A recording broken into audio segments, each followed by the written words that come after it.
Have you ever felt that silence that hurts more than an argument? That moment when the person you love walks away, ignores you, and you're left hanging in the air wondering what you did wrong, why you suddenly seem invisible, why their absence weighs more than any words they could have said to you. And the strangest thing is that even knowing that this distance hurts you, you're still there waiting for a message, a gesture, a small wink that will calm that feeling of emptiness in your chest. That's the power of a bond when it touches a sensitive nerve, when it touches the exact wound. And I believe, my dear D, that if you're listening to this right now, it's because at some point this story sounds too much like yours. Look, I'm going to tell you something I learned by accompanying many people in similar situations. When someone walks away, it doesn't always have to do with you, although it's logical that you feel that way. We are beings who interpret absence as rejection and rejection as an emotional threat. But I want to tell you a story that might help you look at this moment with different eyes. One day a girl came to my office, let's call her Agustina, feeling extremely distressed. She told me, "I don't understand. A week ago we were really connected, laughing like two teenagers, and suddenly he started answering me in monosyllables. Then we were hours apart and now he doesn't even show up. What do I do? Do I look for him? Do I keep quiet? Do I wait for him? Do I forget about him?" I looked at her for a while in silence because sometimes you need someone to calmly hold that pain. And I said, "Agus, when someone walks away, it's not always a message to chase them. Sometimes it's a message to listen to you." And what I mean by this is that when the person you care about ignores you, an internal engine is activated that makes us want to run back to fix something even if we don't know what. But emotional psychology teaches us that the first reaction is never the wisest, but rather the most impulsive. And in this moment, you don't need impulse, you need clarity, because the silence of the other person forces you to listen to yourself, and that's where the real challenge lies. Let me go back to Agustina's story for a moment, because her process has something for you too. As we were talking, she told me that the man she liked had a way of disconnecting when he felt pressured. And she had unintentionally started writing to him more insistently, precisely because she felt that he was distancing himself. But the more she sought her, the more he withdrew, and that dynamic became a kind of painful dance. Does it sound familiar? It happens to all of us. When we fear losing something, we make desperate moves, and desperation always scares away what we want to keep. So, that's where it came from. The first key I want to give you today. When someone walks away, instead of moving forward, come back to yourself, not from a place of pride, but from a place of dignity, not to punish the other person, but to protect yourself. Why? Because the bond we neglect the most when someone ignores us is the bond with ourselves. We forget that anguish, fear of loss, and feelings of uselessness are normal reactions, but they don't have to govern us. Consider this. There's a concept in psychology called internal emotional regulation. What does it mean? That when the other person walks away and leaves a gap, you have to be able to hold on without falling into the fantasy that if you do nothing, you'll lose them. The first task, then, is to stabilize yourself emotionally. And I want to tell you this with this metaphor. Imagine that your heart is a house. When someone leaves that house without warning, you're left with the windows open, the wind blowing in, everything in disarray. Don't go out into the storm looking for that person. Close your windows first. Fix your inner house, because if you go out wet, vulnerable, desperate, the storm will sweep you away. And here begins the practical grounding. What does it mean, in concrete terms, to turn towards yourself? It means this for the next 48 hours. Don't act out of anxiety. Don't write to provoke a response. Don't seek interpretations on social media. Don't punish yourself. Don't compare yourself. Take a healthy break, not a manipulative silence, but an emotional space, and use that space for yourself. Write down what's happening to you. Tell your story in a notebook. Allow yourself to feel. Allow yourself to ask yourself what you need today to feel a little better. And listen to yourself. Maybe it's a walk. Maybe it's calling someone you love. Maybe it's resting. Maybe it's crying. It's all valid. And I tell you this from the heart. When you shelter yourself emotionally, the silence of the other stops hurting you as it used to. Something fundamental also appears in this first key. Stop reading distance as a judgment of your worth, because it's not. People, they distance themselves because of their fears, their stories, their internal contradictions. Sometimes they don't know how to be. Sometimes they feel overwhelmed. Sometimes they don't have the courage to say, I can handle this. And other times, honey dear, they're simply not emotionally available. And that speaks to them, not you. But if you interpret their absence as proof that you're not enough, you're going to end up giving away too much energy. And energy is sacred. That's why the psychological work I propose in this section is for you to be able to say to yourself, I'm not responsible for what the other person can give me, but I am responsible for how I treat myself while I wait. Let's go back for a second, Agustina, because she had an interesting twist. After working on herself for a few days, she felt that she had regained some clarity. She no longer felt so desperate to know what he was doing or why he wasn't answering, and in that place of calm, she decided to send him a brief, respectful, authentic message. No ulterior motives, no pressure, just whenever you want to talk, I'm here.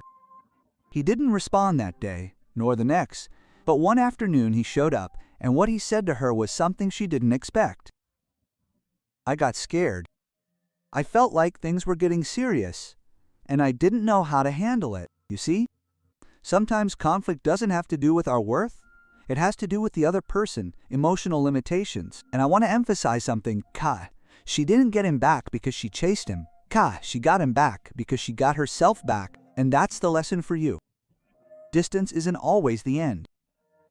Sometimes it's a pause that invites you to grow stronger. Because if the person comes back, it's better for them to find you at your center, and if they don't, for them to find that you've moved on. I speak from my heart. No one deserves to have their peace depend on the presence or absence of another. Peace, my dear, is built from within. And when you are at peace with yourself, you know very well which people add value and which people are just noise. That's why the first step when someone ignores you is not to act externally, i.e., it's to act internally, i.e., calm down, reconnect, i.e., and organize your emotional home, i.e., because from there you'll be able to make decisions without being tied to fear. And now I want to leave you with something that only you can answer. What part of you feels threatened when the other person walks away? The part that fears not being chosen, the part that feels that if someone leaves, you'll be left empty. The part that confuses love with attachment, whatever that may be, that's where your emotional work lies. And what follows in this talk will help you understand it more deeply. Because in the next few minutes, we'll talk about why distance from others reveals your oldest emotional wound and how to transform it so that no one can ever manipulate your peace again. And what you'll discover next can change the way you see yourself and the way you relate to others. If this message resonates with you, I lovingly invite you to subscribe to the channel, share this video with someone who might need it, and leave a comment below with today's powerful affirmation. My worth does not depend on anyone's presence. And if you want to continue growing with me, activate the bell so that each new piece of content finds you right when you need it most. Have you seen that feeling that appears when someone walks away and you get trapped between what you feel and what you imagine? That empty space where there used to be messages, laughter, plans, and now there is only silence. It's as if the world shrinks and the mind begins to invent stories that hurt more than reality itself. And it may surprise you, but what hurts the most is not that the person is not there, it's that you don't understand why your soul reacts this way. Why does it become so difficult to breathe when someone decides to distance themselves? Why do we feel that if we don't get them back, we'll lose something more than a bond? And here, my dear, begins a territory that few dare to travel. What the abandonment of others awakens in our inner abandonment. I want to propose a profound emotional journey, almost surgical, so that we can look head-on at something that we all experience, but almost no one dares to acknowledge. Because when someone ignores you, it doesn't just touch your desire, but it touches your story. And in that story are your fears, your shortcomings, your old wounds that you didn't know we're still open. It's neither the SIM card, nor the read status, nor the lack of a reply. What really hurts is what that brings out in voice, what it stirs up. Because each silence from the other person can amplify the emotional silence that we carry inside. And that's where psychology becomes an essential flashlight to illuminate the inner darkness that rejection activates. But let me tell you something through a story. Sometimes an image is worth more than any theory. A while ago, a man we'll call Sebastian came to therapy. He was in his 40s, a sensitive, hard-working, responsible, but devastated guy. Though outwardly complete, the instant he spoke, his facade completely collapsed. He told me, "Gabriel, I can't understand how someone can love you one day and disappear the next." I listened to him, let him cry a little, because one must also give the pain space to breathe, to find its form. Then he told me about his situation. He had been getting to know a woman for months. Everything was flowing naturally, but one day she began to distance herself, to respond less, to make vague excuses, until she simply stopped being there. And then he fell into that spiral that you probably know very well. That spiral of reviewing old conversations to look for signs. That spiral of wondering when I screwed up. It's a spiral of thinking that if I had been more affectionate, or slower, or funnier, or less vulnerable, maybe the story would have ended differently. It's a spiral that makes you fight with yourself for not having been enough. But when we dug deeper, we discovered something that he had never connected to his current story. As a child, his mother used to disappear emotionally for days, not because she didn't want to, but because she had her own pains. And unintentionally, each absence of that woman he loved had created in Sebastian a silent certainty. When someone walks away, it's my fault. Do you realize? We don't feel the pain of the present alone, but also the resurfaced pain of the past, because the other's distance sometimes splits us in two. We're not just fighting for that person, we're fighting against all the previous abandonments. I want you to think about your own story for a moment, without judging yourself, without blaming yourself, just observing. When was the first time you felt that someone you loved left your side? When was the first time silence hurt you? Maybe it was a friend who stopped inviting you. Maybe a teenage love who forgot about you overnight. Maybe a father who wasn't there, or a mother who didn't know how to support you emotionally. Believe it or not, that's where the wound is carved. And when life confronts you with someone who distances themselves, that wound opens up again as if time had stood still. Here comes a key point for your transformation. When someone ignores you, what in psychology we call the insecure attachment system is activated. This system works like an alarm that tells you, you're going to lose something important. And so the need to search, insist, explain, validate, justify, and pursue arises, but you're not pursuing the person, you're pursuing the sense of security that you lost. That's why the first thing I want you to understand in this second emotional stage is that you're not weak for feeling what you feel. You're not being dramatic. You're not exaggerating. You're human, and when you care about someone, losing them moves you. But that mobilization becomes toxic when it disconnects you from yourself. When you start acting from fear instead of love. From anxiety instead of dignity. And that's where the real psychological work begins. I want to propose a metaphor now because sometimes the heart understands better through images than through concepts. Imagine that you have an emotional string tied to that person. When everything is going well, the string is loose, free, soft, supportive, and doesn't squeeze. But if they pull away, the string tightens. And when it tightens too much, it hurts. And because it hurts, your natural reaction is to pull harder so that the other person comes back. But the more you pull, the tighter the string becomes and the further the other end moves away. What does this imply? That pulling doesn't bring people closer, pulling breaks them. So what do? We loosen the string. Don't we cut it? Don't we deny it? Don't we ignore it? Do we loosen it? How do we loosen an emotional string? By regulating your anxiety, breathing, giving yourself space, acknowledging what you feel, taking care of your habits, avoiding impulsiveness, and reminding yourself that the story doesn't end because the other person distanced themselves. And here comes the practical, human, emotional, and psychological point of contact. I want to give you a profound exercise that we use in consultations to work through the pain of abandonment. It's called emotional reparenting. Or in Creole, learning to give yourself what no one gave you when you needed it. Because when someone ignores you, what hurts the most is not the other person's absence, it's your feeling of helplessness.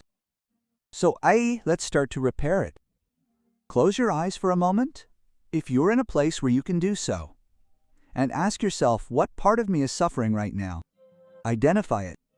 Maybe it's your inner child who's afraid. Maybe it's your teenager who feels inadequate. Maybe it's your adult who feels betrayed or confused. And when you identify that part, talk to it. Yes, talk to it with the same tenderness with which you would talk to someone you love. I'm here. I'm not going to abandon you. Even if the other person is gone, I'm not leaving. This exercise seems simple, but it has immense therapeutic power. Reorganize your attachment system and restore your security from within so that your peace does not depend on a message that arrives or does not arrive. Do you want another tool? Write this down, because it is one of the most important in applied emotional psychology. Cognitive regulation. Every time anxiety tells you, if you don't answer you don't care, respond. I don't know what's happening on the other side. I don't make up stories without evidence. I'm not going to hurt myself with interpretations. This cuts off catastrophic fantasy and brings you back to the present. And a third tool, emotional energy redirection. If today you are wasting your energy looking at your cell phone, checking its last connection, imagining what it is doing, stop that circuit. Stagnant energy is sick, and moving energy is healthy. Use it for yourself. Walk, write, talk to someone you trust. Do something physical, something that gives you back the feeling of life, because when you fill yourself with life, the silence of the other person loses its power. Now look at me for a second with your soul, because I want to tell you this with complete honesty. No one who is truly emotionally available is going to leave you in constant uncertainty. Occasional distance is part of life, but sustained indifference is something else. And when someone chooses not to be there, when someone doesn't have the emotional courage to say what they feel, what they want, or what they fear, you have no obligation to live in that fog. The silence of the other person is not an invitation to pursue them, it is an invitation to choose you. But before moving on, I want to leave you with a question that opens very deep internal doors. If the person who ignores you came back tomorrow, what state would they find you in? Whole, broken, anxious, at peace, or still lost, looking for someone to choose you, because that defines more of your emotional history than any silence from someone else. In the next few minutes, we are going to enter the most uncomfortable but most revealing terrain of all. How can you identify whether the other person's distance is a sign of emotional incompatibility, a defense mechanism, or a subtle form of emotional manipulation? And what can you do in each case so that you don't lose yourself in the process? And what you'll discover later can transform not only this bond, but your entire way of loving. Have you ever stared at your cell phone with your heart on pause, waiting for a message that never comes, while your head comes up with 1,000 theories and your soul shrinks a little more with each passing minute? That moment when you no longer know if the person walked away out of fear, discouragement, confusion, or because they simply stopped feeling what you feel. And the question that hurts the most is not why they left, but what am I going to do with myself while they're gone? Because, my dear, when someone ignores you, you're not just trying to understand the other person. You're trying to hold on to yourself on shaky ground. And today I want us to enter a space that's key to understanding what's happening to you, and, above all, what to do with that distance that's confusing you. Because not all silences mean the same thing, not all distancing themselves speak about you. And if you learn to read the emotional message behind each behavior, you will stop taking personally what is not yours, and you will recover an internal power that you may not have known you had. Let me start with a story that will resonate with you. A few months ago, I treated a woman we will call Lucia, a warm, intelligent, sweet woman, but with such deep sensitivity that sometimes she did not know where to put it. She met a man who seemed available, attentive, present. And for the first few weeks, everything was magic. Long messages, loving goodnights, chats until 3 in the morning, plans, caresses, those things that make one start dreaming a little prematurely. But suddenly, he began to respond differently. It was not a total silence, it was a selective silence. A silence that chose when to appear. She told me, "Gabriel isn't ignoring me completely, but he's not there either, and that drives me crazy." And I know you understand that phrase perfectly, because sometimes what hurts the most isn't the total absence, but the intermittent presence, the one that confuses you, that excites you, that traps you in a cycle where you never know if you're in or out. So the first thing we did with Lucia was to differentiate the types of distancing, because each one requires a different emotional response. I'm going to share them with you so you can recognize which one is yours. There is a type of distancing that occurs when the person is afraid. Fear of falling in love, fear of commitment, fear of losing their freedom. This type of distancing is usually abrupt, but not cruel. They disappear not from ill intent, but from being overwhelmed. If you confront them from a place of anxiety, they leave more. If you confront them from a place of calm, they come closer because they feel safe. Other alienation comes from a sense of confusion. People who don't know what they want, who hesitate, who are torn between moving forward or backward, tend to appear and disappear as if they were testing how they feel. They don't do it to hurt you, but they hurt just the same. And if you don't have internal clarity, you end up adapting to their emotional turmoil. And there's the most dangerous distancing, the one that comes from emotional manipulation, the one that makes the person leave so that you can follow them, that uses silence as a form of control, that shows affection, that gives you crumbs to keep you hooked. Tenderness won't correct this type of behavior. Neither will patience or love. It needs limits.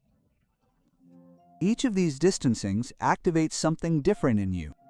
And to understand what to do when someone distances themselves, you have to first discover what's going on with you, because distance hurts. Yes, but the pain has a deeper origin than the current situation. Yes, but the pain has a deeper origin than the current situation. Distance isn't the problem. It's the mirror. Reflect on what is still unhealed in your emotional history. I want you to take a moment and breathe with me.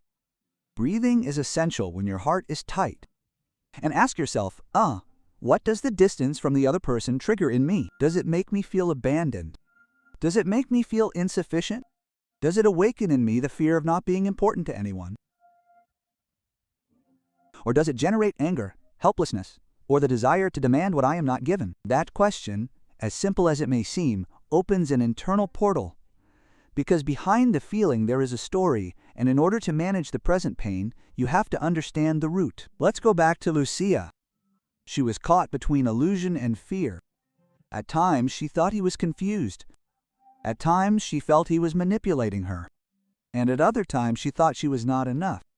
But when we delved deeper, her underlying wound emerged. As a child, she had learned that love is something you have to beg for, that if someone walked away, you had to make an effort, please adapt. That love was always an unequal struggle. So that man's silence wasn't just triggering his current pain, it was triggering his old story. And that's what hurts the most when the present touches on the emotional childhood that we all carry. I want to tell you something with total sincerity. When someone walks away, you're not trying to win that person back. You're trying to regain the affection that you lost years ago. You're trying to get the other person to give you what you never received. You're trying to get the other person to fix what was broken in the past. And that, my dear, isn't achieved by chasing someone. It's achieved by looking at yourself truthfully. And now, let's get to the practical part of this. I want to give you an emotional process in 4 steps that will help you understand what to really do when someone walks away without losing yourself. First step, conscious observation. Don't react, don't write, don't despair. Observe the other person's behavior as if you were a witness, not as the protagonist. Ask yourself, is this confusion, fear, or manipulation? Observation gives you power, impulsivity takes it away. Second move, Emotional validation. Permit yourself to feel, no judgment. Say aya. What I'm feeling is anguish.